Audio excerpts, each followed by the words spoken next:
बालभारती भाग 4 मधील अतिशय सुंदर असा पाठ ज्याचं नाव आहे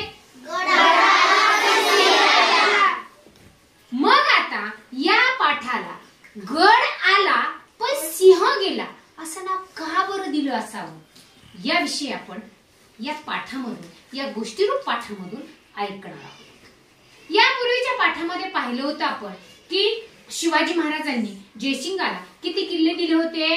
23 किल्ले आणि त्या खालचा 4 कोणाचा मुलूक जयसिंगाला दिला होता। 23 किल्ले ते अजूनही मुघलांकडे होते। मग त्यामध्ये जो महत्वाचा एक किल्ला होता ज्याचं नाव होतं कोंढाणा। काय नाव होतं? कोंढाणा।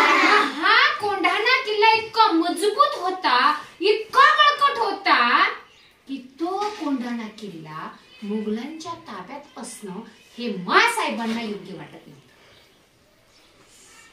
कधी तो किल्ला आपल्या ताब्यात येईल असं माँसाहेब जिजाऊंना वाटत होतं, मनोमन वाटत होतं आणि हे माँसाहेबांनी छत्रपती शिवरायांना बोलूनही दाखवलं। त्यांनी शिवबांना जवळ बोलावून सांगितलं, अरे शिवबा, या कोंढाण्यासारखा बळकट किल्ला या मुघलांच्या हाती असणं बरं नाही, तो आपल्याला घेणं आहे, तो घेतला पाहिजे, लवकरच तो आपल्या ताब्यात आला पाहिजे। म्हणून जिजामाता आणि शिवराय यांनी ठरवलं की आता हा किल्ला आपण काय करायचंय, आपल्या ताब्यात।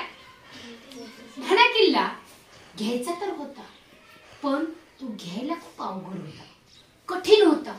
मग या कोंढाणा किल्ल्याच्या स्वारीवर नेमकं पाठवायचं कोणाला?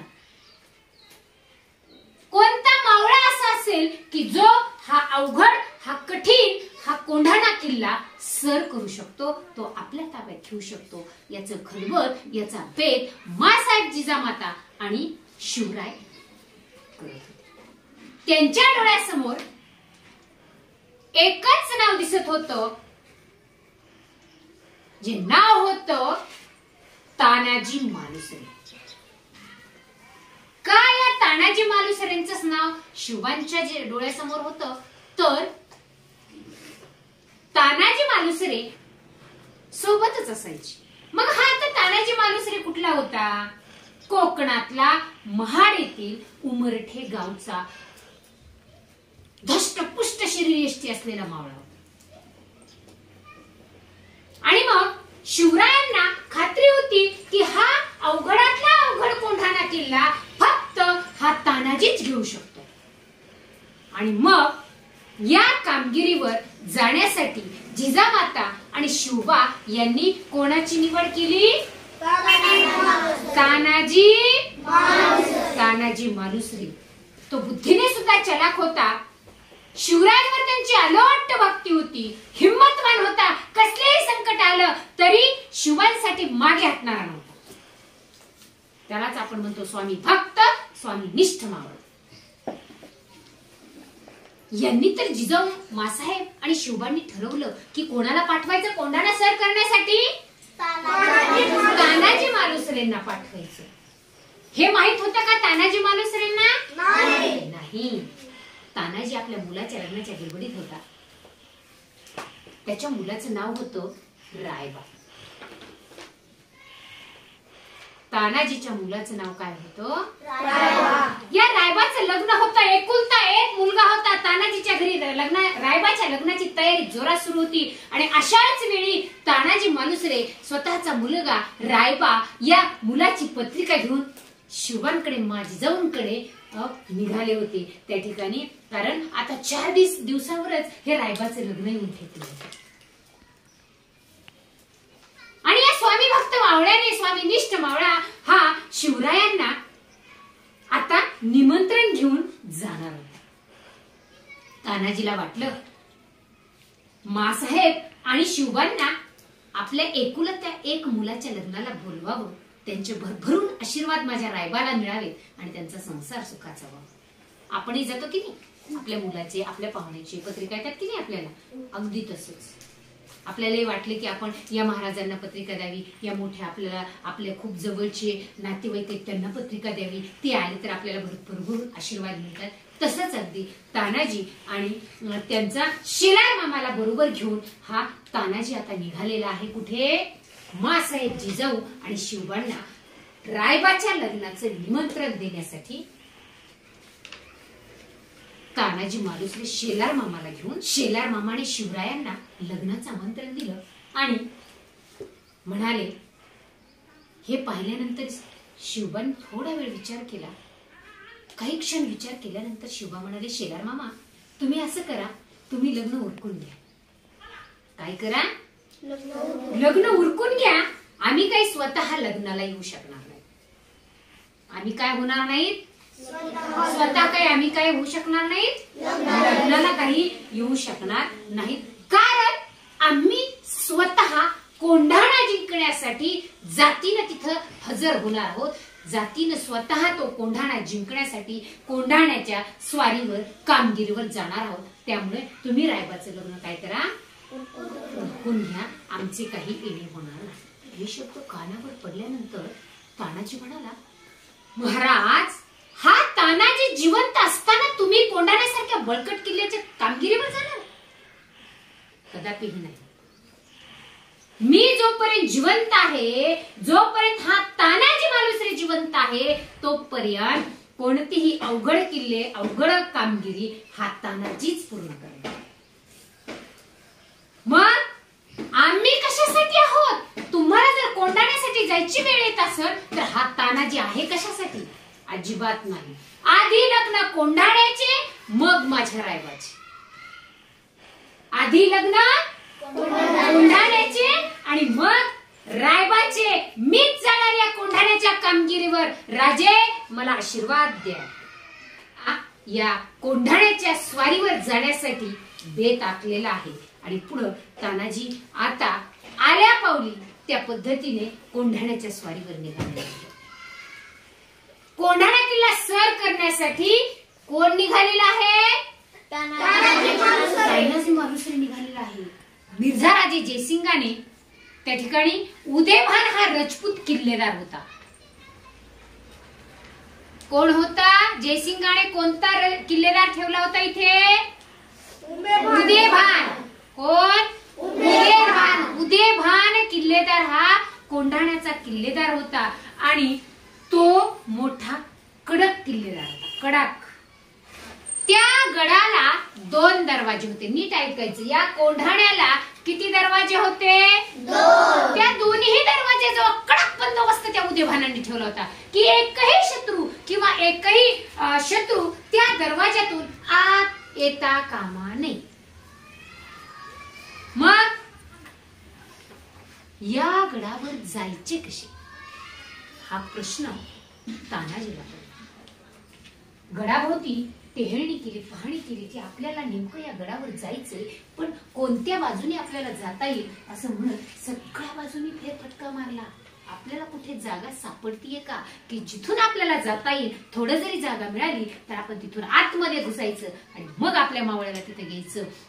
याच्यासाठी तानाजी मालुसरे सगळ्या गडाभोवती बघत होता. सगळ्या गडाभोवती फेरी मारत होता आणि प्रत्येक ठिकाणी आपल्याला कुठून आतमध्ये जाता येईल हे बघत होता. मग ते शोधता शोधता पश्चिमेला त्याला उंचच उंच कडा दिसला, जिथून कुठेतरी आपल्याला या कोंढाण्यावरती जाता येईल. जाता येईल का? उदयभानाचे तिथं माणसं असल्या जाता येईल का? जिथं माणसं नव्हते, जिथं कडेकोड बंदोबस्त नव्हता, तिथूनच शिवरायांना जाता येणार होतं, तानाजींना जाता येणार होतं. मग तानाजीनं बेत केला की आता चला या उंचच उंच कड्यावरून मात्र आता कोंढाणा किल्ल्यावर प्रवेश करायचा.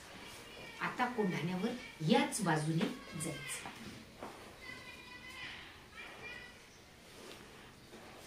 तानाजी आणि सूर्याजी हे दोघं जण सोबत होते. तानाजीने सूर्याजीला सांगितलं, सूर्याजी तू 500 मावळे सोबत घे आणि त्या बाजूच्या कल्याण दरवाज्यावर जा. तानाजीने सूर्याजीला काय सांगितलं? 500 मावळे घे, कल्याण दरवाज्यामध्ये जा. काय जा? मी 300 मावळे घेतो आणि हा कडा काय करतो? चढून वर जातो.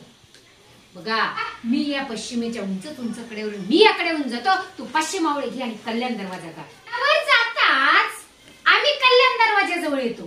तानाजीने बेत केलाय बघा, मी गडावर पोचलो वर 300 मावळे घेऊन की कुठे जातो, कल्याण दरवाजाजवळ येतो.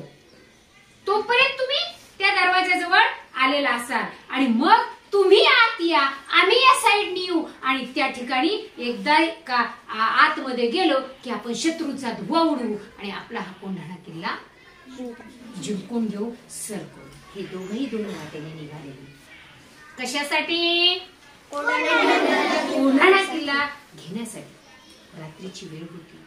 पहा, तानाजी आणि त्यांचे मावळे हे कड्याच्या पायथ्याला बघत होते. कुठं जागा आहे का, आपल्याला कुठून वर जाता येते का, कोणती तरी आपल्याला जागा शोधावी लागेल, कारण रात्र काळोखी आहे, दिसत काहीच नव्हतं. रात्री किरकिरत होते, सन्न अंधार पडलेला होता आणि गडावर तर पोचायचं होतं. त्या रात किड्याच्या आवाजाबरोबरच भयान शांतता होती. मग त्या 300 मावळ्यामधील 5-6 तरुण मावळे यांनी कुठेतरी आपल्याला या कपारीमध्ये हात ठेवून वर कुठपर्यंत तरी जाता येते का हे बघत होते. कारण कुठेतरी हात टेकायला जागा असेल तर एक पाऊल पुढे जाणार होतं. मग 5-6 मावळे वर बघत होते आणि मग ते 5-6 मावळे वर गेले. त्या ठिकाणी वर दोर बांधला आणि दोर बांधल्याबरोबर ते स्वतःवर जाऊन खाली दोर सोडला आणि भर भर भर भर भर भर भर भर भर भर भर भर भर भर मावळे कड्यावरून, हे पहा, या पद्धतीने कड्यावरून ते वर दोरावरून भराभरा वानरासारखे वर त्या पश्चिमेच्या उंच कड्यावर काय झाले, चढून. मावळ्यासह कल्याण दरवाजा गाठला. कारण सूर्याजीला कोणत्या दरवाजात जायचं होतं, कल्याण दरवाजात जायचं होतं. तोपर्यंत सूर्याजी कल्याण दरवाजापर्यंत पोहोचला, गाठला आणि तो आता कधी उघडणार, सकाळ होईल आणि मग आता दरवाजा उघडला कल्याण की आता आपण काय करायचं, आतमध्ये प्रवेश करायचा. असं कोणी ठरवलं होतं, हा बेट ठरला होता सूर्याजी आणि त्यांचे 500 मावळे. सूर्याजी आणि तानाजी या कोंढाण्यावर आलेले, त्याची झोप उडाली आणि त्यांनी सुद्धा या ठिकाणी नगारा वाजला. नगारा वाजल्याबरोबर उदयभानाचे सैन्य मावळ्यावर तुटून पडलं, चाल करून आलं. आणि तलवारी जे आपण बनवलेले आहेत पहा, आहेत आपल्याकडे बहुत बघा. कल्याण दरवाजा उघडताच नगारा वाजताच यांची हातघाईची लढाई सुरू झालेली आहे आणि मग उदयभानाने चे सैन्य या मावळ्यावर तुटून पडलं आणि एकमेकांची हातघाईची लढाई सुरू झाली. तलवारी भिडू लागल्या. मावळ्यांनी कल्याण दरवाजा उघडला. तानाजी सिंहासारखा लढत होता. उदयभानाने त्याच्यावर झेप घेतली. रणझुंजार लढाई सुरू झाली. दोघही एकमेकावर सपासप वार करत होते, ढालीवर वार झेलत होते, वाघासारखे शूर होते. कुणी माग हटत नव्हते. तानाजी ने शेला हाताला गुंडाळा, परंतु ही लढाई थांबली नाही. दोघेही सपासप एकमेकांच्या अंगावर जबर वार करत होते. जबर जखमी दोघेही झाले होते आणि दोघेही आता धारातीर्थी पडले. तानाजी आणि उदयभान दोघेही शूर होते, कुणीच मागे हटायला तयार नव्हतं. दोघेही धारातीर्थी कोसळले. परंतु पहा, गड तर सर करायचा होता, कोंढाणा किल्ला तर शिवबांना ताब्यात आणायचा होता. स्वतःच्या मुलाचं लग्न बाजूला ठेवून तानाजी मावळा हा स्वामीनिष्ठ मावळा कोंढाण्याच्या किल्ल्याच्या स्वारीवर गेला होता आणि किल्ला तर घ्यायचा होता. तानाजी पडला हे पाहून मावळ्यांचा धीर खचला. अरे, आपला वाघासारखा मावळा धारातीर्थी कोसळला, आता आपली काय बिशाल म्हणून माघारी पळू लागला. ते खचले, ते पळू लागले. इतके कल्याण दरवाजातून येऊन आत पोहोचले आणि आपला भाऊ पडलेला पाहून सूर्याजीला खूप दुःख झाले. पण ही वेळ दुःख करत बसायची नव्हती. तरीही उठायचं होतं, तरी लढायचं होतं, तरी शत्रूला गार करायचं होतं आणि आपला कोंढाणा आपल्या किल्ला ताब्यात घ्यायचा होता. याने धावत पळत कारण मावळे आता तानाजी धारातीर्थी पडला हे पाहून मावळे परत जात होते आणि या बांधलेल्या कड्यावरून परत जायला निघाले होते. तोपर्यंत सूर्याजी गेला आणि हा कड्यावरचा दोर कापून टाकला. सूर्याजीने सांगितलं, अरे तिकडे तुमचा बाप मरून पडला आहे, असे भ्याडासारखे पळता काय? एक तर लढून मरा, नाहीतर कड्यावरून उड्या मारून मरा.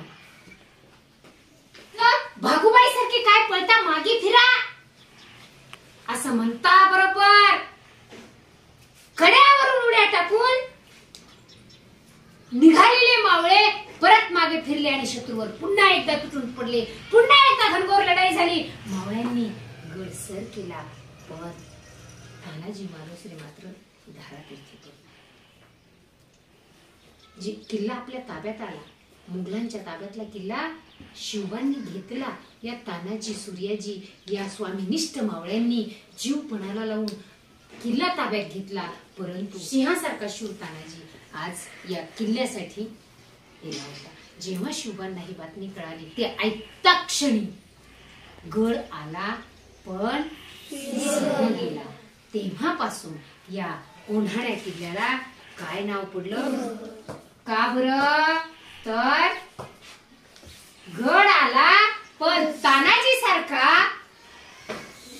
शूर सिंह या किल्ल्यासाठी धारातीर्थी पडला. म्हणून या कोंढाण्या किल्ल्याचं नाव काय? सिंहगड, जो पुण्याजवळ आहे. आपण सहलीमध्ये खूप वेळेस पाहतो.